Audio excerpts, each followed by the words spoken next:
د ژوند کولو زرین اصول. بسم الله الرحمن الرحیم. الحمد لله رب العالمين حمد الشاكرين. الصلاة والسلام على سيد الأنبياء والمرسلين سيدنا ونبينا وشفيعنا ومولانا محمد وعلى آله وأصحابه الطيبين الطاهرين. قدرمنو اوریدونکو د ژوند د لارې د خپرونې مینوالو، السلام علیکم ورحمت الله وبرکاتو. ستاسو روغتیا او خوشحالي د پاک رب نه غواړم په دې هیله چې د صحت او عافیت جامې پر تن ولرئ او خوشحالي مو په برخه وي. دا دی زه محمد یاسین فهیم د ژوند د لارې د خپرونې په وړاندې کولو کې ستاسو په خدمت کې یم. زموږ د نن ورځې د خپرونې موضوع بیا هم د ژوند کولو زرین اصول. درنو اوریدونکو، په تیرې خپرونه کې تاسو واوریدل چې د نبی کریم صلی الله علیه وسلم سلوک او د نبی کریم صلی الله علیه وسلم رویه مریانو او مزدورانو سره څنګه وه. په نننۍ خپرونه کې به واورئ چې د نبی کریم صلی الله علیه وسلم رویه او سلوک د خپلو مخالفینو سره څنګه. له مخالفینو سره د رسول الله صلی الله علیه وسلم رویه په عدل او انصاف باندې ولاړه وه. هغوی ته د بلنې او د هغوی د اصلاح په برخه کې رسول الله صلی الله علیه وسلم د ځان پروا هم نه کوله. رسول الله صلی الله علیه وسلم به د هغوی نادودې زغملې او د هغوی په هغو منفي کړنو به یې صبر کوه چې له ده سره یې کولې. ولې به صبر نه کاوه او ولې به زغم نه کاوه چې الله رب العزت ویلي موږ د رحم کولو له امله ته د رسول په توګه خلکو ته لیږلی. په چا باندې رحم؟ په ایماندارو باندې؟ نه، بلکې الله رب العزت ویلي وما ارسلناک الا رحمتا للعالمین. ای محمده، موږ چې ته لیږلی دا په اصل کې د نړیوالو لپاره زموږ رحمت دی. موږ د ټولو مخلوقاتو لپاره ته د رحمت په توګه لیږلی. تاسو د یهودو په حال باندې لږ غور وکړئ. هغوی د الله رسول صلی الله علیه وسلم ته تکلیف رسوه او پرته له کوم جوازه یې له هغه سره دښمني روا بلله. خو سره له دې چې دوی ورسره دښمني کوله، رسول الله صلی الله علیه وسلم له هغوی سره له مهرباني او نرمي څخه کار اخیست. د بخاري حدیث دی. ام المؤمنین عایشې صدیقه رضی الله تعالی عنها فرمایي یوه ورځ د یهودو یوه ډله د نبی کریم صلی الله علیه وسلم د کور په خوا کې تیرېدله. نو هغوی ویلې السلام علیکم، السلام علیکم، یعنی تا ته دې مرګ راشي. رسول الله صلی الله علیه وسلم ځواب ورکه وعلیکم، یعنی تاسو ته هم. ام المؤمنین عایشې صدیقه فرمایي رسول الله صلی الله علیه وسلم خو دومره خبره وکړه او غلی شو، خو زما صبر ونشه او ومې ویلې السلام علیکم، الله دې پر تاسو لعنت وکړي او په تاسو دې خپل غضب نازل کړي.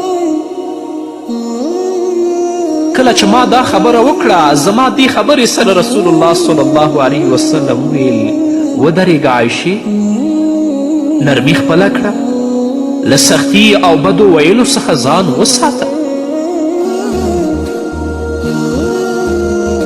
عایشې صدیقه فرمایي ما ویلې تا وانه اورېدل چې هغوی څه وویل.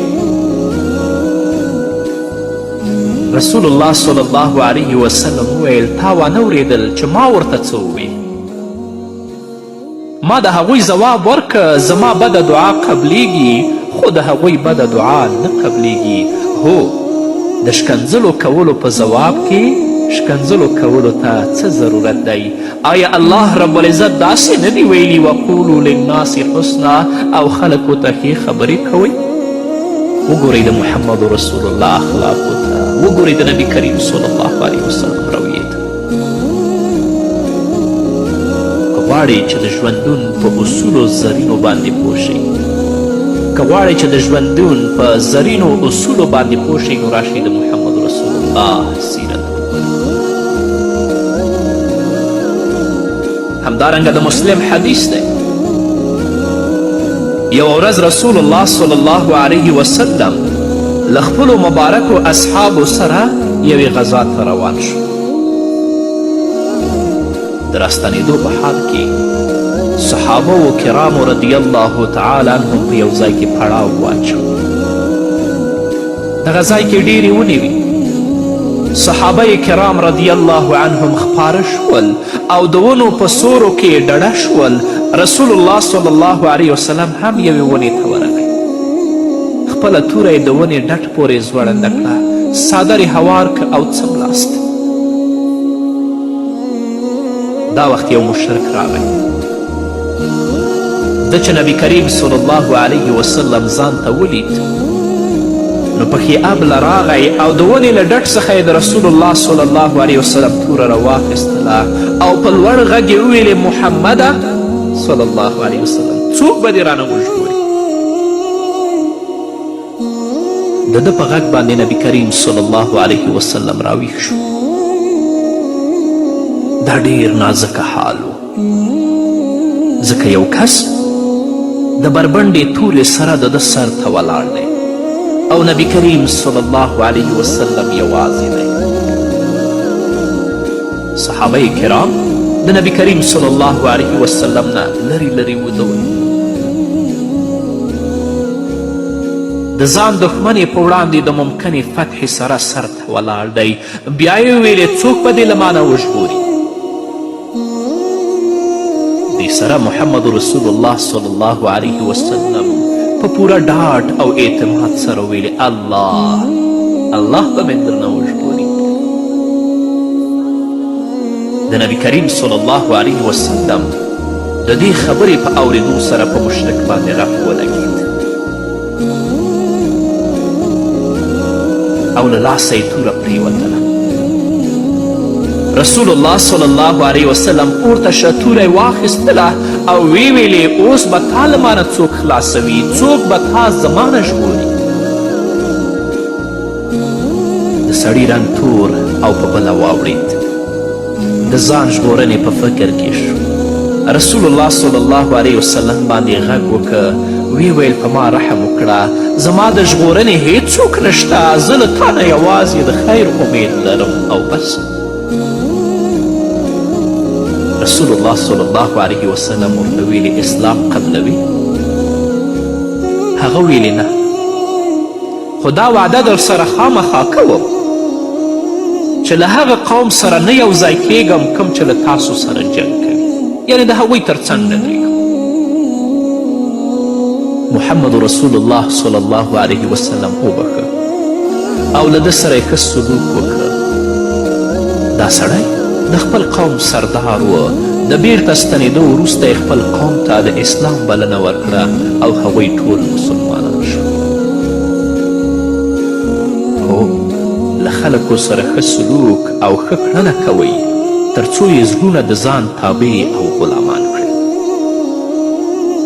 د ابن هشام سیرت لیکي رسول الله صلی الله علیه وسلم هغه شخصیت و چې د خپلو سخترینو دښمنانو سره هم ښه سلوک او غوره اخلاق کارول.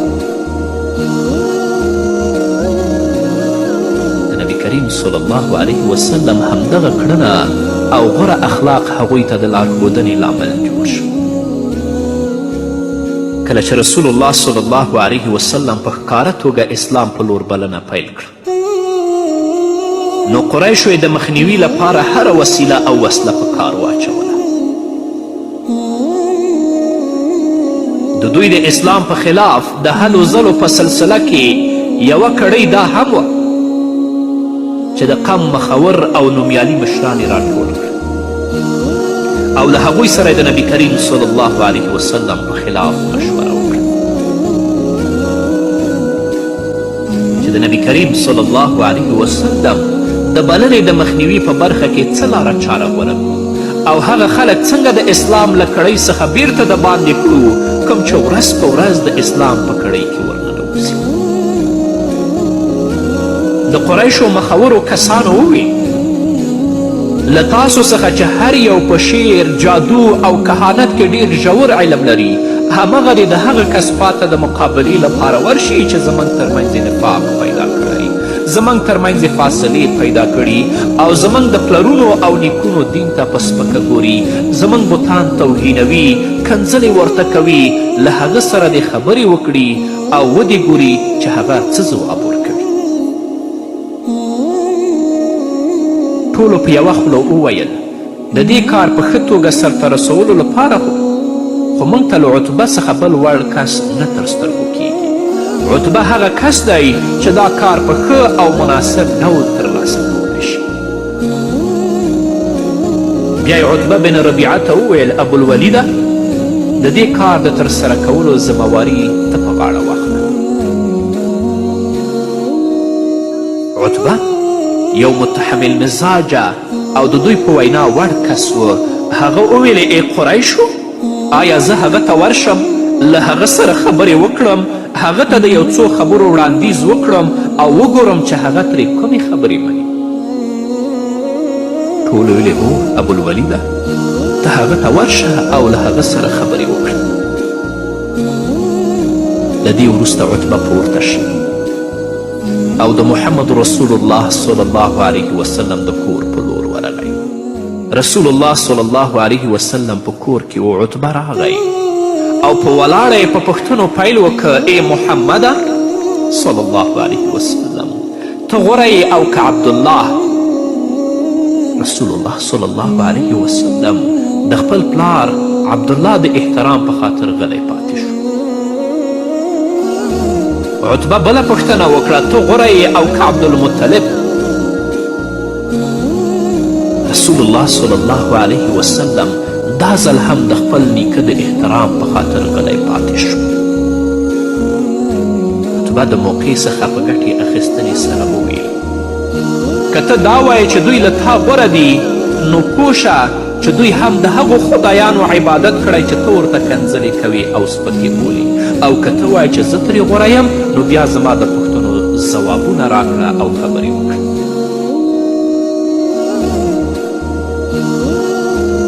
د دې وړاندې چې رسول الله صلی الله علیه وسلم یې د پوښتنو ځوابونه ورکړي عتبه یو ځل بیا منحوسه خوله بیرته کړه او ویې قسم په الله موږ په واقعي توګه د خپل قوم لپاره له تا نه منحوس کس ونه لیدل نعوذ بالله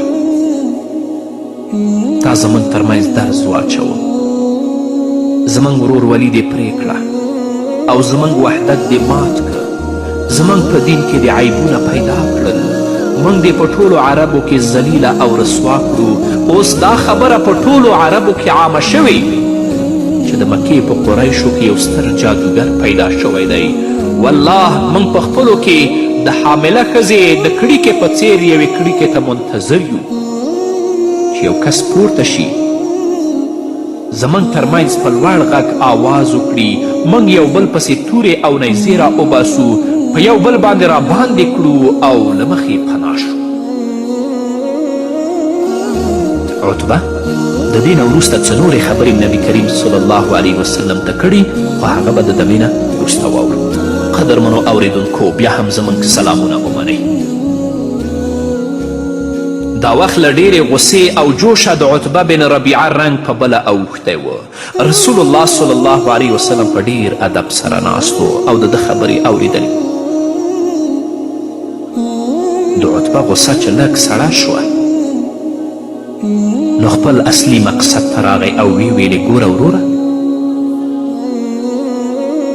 که د دې بلنې د مطلب دا وي چې ته شتمن شي د خبرې رسول الله ته کوي نو موږ به درته دومره مال درکړو چې په ټولو قریشو کې به له تا شتمن نه وي او که هدف دې ترې سرداري او مشري وي نو موږ به ستا په نوم جنډې جوړې کړو او هغه به وتړو، تا به خپل مشر وټاکو او ته به د ټول عمر لپاره زموږ سردار او مشر یې. داسې نه وي او له ښځو سره دې علاقه پیدا شوې وي، نو د قریشو د کومو 10 ښځو سره چې واده کول غواړي موږ به ستا واده وکړو. او که داسې هم نه وي او هغه کس چې تا ته راځي جبرائیل وي، هغه کوم پیری وي، یعنی مطلب دا چې کوم پیری در باندې ناست وي او ته یې د لرې کولو وسه نه لرې، نو موږ ته ووایه ستا په درملنه چې هر څومره لګښت راځي موږ به یې ورکړو تر څو ترې خلاص شي. دا کومه ناشونې خبره نه ده. پیری په انسان کینی، خو کله چې دوا وکړی شي دا حالت له منځه ځي.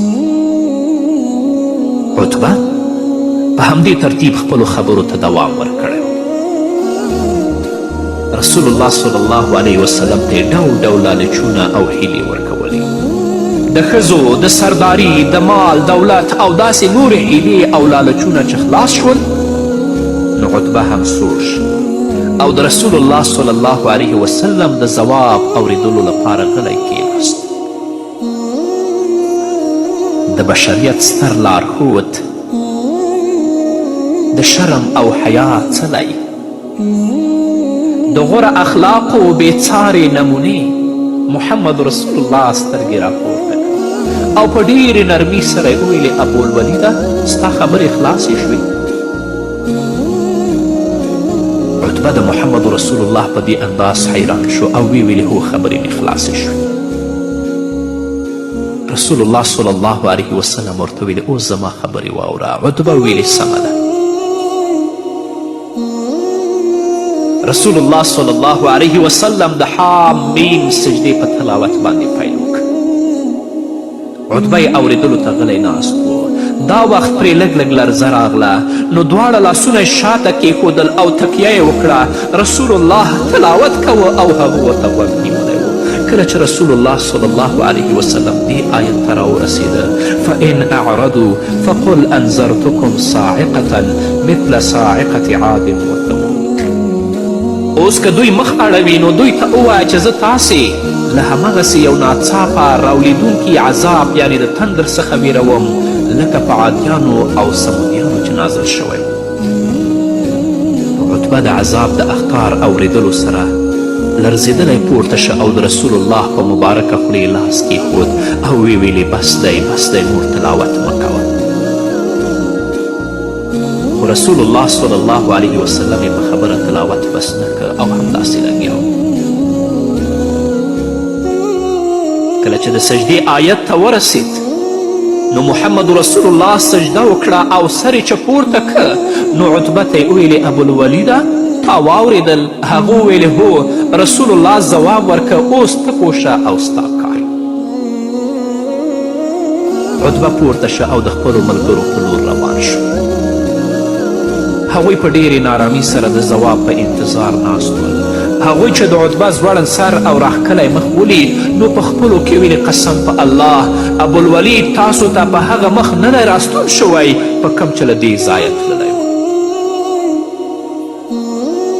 عتبه چې د ملګرو په منځ کې کښېناست نو هغوی ترې پوښتنه وکړه ابوالولیده څه پیغام دې راوړی دی؟ عتبه ویلې پیغام مې دا دی چې ما داسې یو کلام واورېد چې په ژوند کې مې نه و اورېدلی. والله هغه نه شعر دی نه جادو ده نه کهانت دی. ای قریشو زما خبره ومنئ او که غواړئ د دې زما هم په ما واچوئ. دا سړی خپل کار ته پرېږدئ. قسم په الله کوم کلام چې ما اوریدلی له هغې څخه به یوه زبردسته پیښه رامنځته شي، یو زبردست بدلون به راوړي. ما چې له هغه څخه کلام واورید نو د هغه په خوله مې لاس کیښود او د هغه د چوپ کېدو هڅه مې وکړه. ما هغه ته ویلې چې د ګاونډیتوب په خاطر چوپ شه. عتبه د خبرو په دوران کې قریشو ته زیاته کړه تاسو ته خو ښه معلومه ده چې محمد رسول الله کومه خبره وکړي هغه بیا پوره کوي. زه ویرېدم چې په تاسو عذاب رانشي. له دې وروسته عتبه د یوې شیبې لپاره سر ټیټ که او په ژور فکر کې ډوب شو. د قوم خلک د ډیر غم له امله غلي ول او په زیر زیر عتبه ته کتل. عتبه چې خلک ځان پلو ته متوجه ولیدل نو ویې ویل د هغه په کلام کې یو ناآشنا خوږوالی دی، د هغه په حسن سترګې یخیږي، پورتنۍ برخه یې میوه لرونکې او لاندینۍ برخه یې شنه او تازه ده. هغه به غالب شي او په هغه غلبه ناشونې ده. څوک چې د نګین لاندې راشي هغه ترمې کوي. هغه چې کومې خبرې وکړې د کم بشر خبرې نه دي، هغه د کم بشر کلام نه دی. دا خبرې په هیڅ صورت کې د بشر نشي کیدی. خلکو چې عتبه زړه بایللی ولید نو ویل ابوالولیده دا شعر دی شعر. عتبه یو ځل بیا په پوره جذبې سره ځواب ورکه قسم په الله په تاسو کې هیڅ یو له ما څخه د شعر په ژبه ډیر ښه نه پوهیږي. د شعر وزن، قافیه، سیلابونه هر څه زه ډیر ښه پیژنم. ما د پیریانو شاعري هم اوریدلې ده. والله هر څه چې هغه وایي بیلګه یې په هیڅ ځای کې نه تر سترګو کیږي. په همدې ترتیب عتبه د رسول الله صلی الله علیه وسلم په اړه له خپل قوم سره مناقشه کوله. دا سمه ده چې عتبه مسلمان شوی نه و، خو بیا یې هم رسول الله صلی الله علیه وسلم ته زړه نرم شوی و. غور وکړئ د محمد رسول الله دغې لوړې کړنې څومره اثر کړی و. رسول الله صلی الله علیه وسلم د خپلو سخترینو دشمنانو د خبرو اوریدو څخه هم مخ اړونه ونه کړه او د هغه ټولې خبرې په غور او فکر سره واوریدې. له دې وروسته بله ورځ بیا قریش په خپلو کې راټول شول، خو دا ځل یې حسین بن منظر خزاعي چې د یو جلیل القدره صحابي عمران بن حسین رضی الله تعالی عنه پلار و رسول الله صلی الله علیه وسلم سره د مناظرې لپاره تیار کړ. ابو عمران د رسول الله خواته ورغی. دا وخت رسول الله په جماعت کې ناست و. شاوخوا ترې صحابه کرام رضی الله عنهم د حلقې په شکل کې ناست و. ابو عمران د راتلو سره سم همغه پرېوتې خبرې پیل کړې چې تا خو زموږ د ژوند لړۍ پرې کړه او موږ دې تار کړو. رسول الله صلی الله علیه وسلم یې په غور سره خبرې اوریدلې. د خپلې خبرې ختمې کړې نو رسول الله په ډېر ادب سره په خبرو پیل وکړه. ابو عمرانه تا خبرې وکړې؟ هغه ویلې هو. رسول الله د پوهولو لپاره وویل نو زه اوس له تا نه یو څو پوښتنې کوم ته یې ځواب راکړه. هغه ویلې هو زه یې اورم، پوښتنې وکړه. رسول الله ترې پوښتنه وکړه نن سبا ته د څو خدایانو عبادت کوي؟ هغه ځواب ورکړه د 7 خدایانو، 6 په ځمکه کې دي او 1 په آسمان کې ده. رسول الله ترې پوښتنه وکړه ته په دوی کې له کوم یو څخه مرادونه پوره کول غواړي او ډیر ترې ویریږي؟ هغه ځواب ورکړه کوم چې په آسمان کې دی. محمد رسول الله ورته ویلي ابو عمرانه که ته اسلام قبول کړې نو زه به 2 داسې کلمې در وښایم چې ډیرې ګټورې. ابو عمران سم دواره مسلمان شو. پوښتنه یې وکړه ای د الله رسوله ما ته هغه 2 کلمې راوښیه چې تا یې راسره وعده وکړه. محمد رسول الله وویلې قل اللهم الهمني رشدي واعذني من شر نفسي. ووایه ای الله زما په زړه کې رشد او هدایت واچوه او ما د خپل نفس له شر څخه بچ وساته. سبحان الله دا څومره ښکلې کړنلاره وه او د خلکو په زړونو یې څومره عجیبه تاثیر وکړ. اسلام ته د بلنې همدغه لاره او چاره ده چې کفارو ته په دې ډول بلنه ورکړی شي نو د هغوی په زړونو کې به د اسلام منلو لپاره یوه جذبه پیدا شي. بس الله رب العزت دې موږ د نبي کریم صلی الله علیه وسلم په ښکلو اخلاقو باندې سنبال کړي. په همدې هیله درنو اوریدونکو دا وه زموږ د نن ورځې خپرونه چې ستاسو درانه حضور ته وړاندې شوه. تر بلې خپرونې پورې چې زه بیا هم ستاسو درانه حضور ته راځم تاسو ټول په لوی او بخښونکي الله سپارم.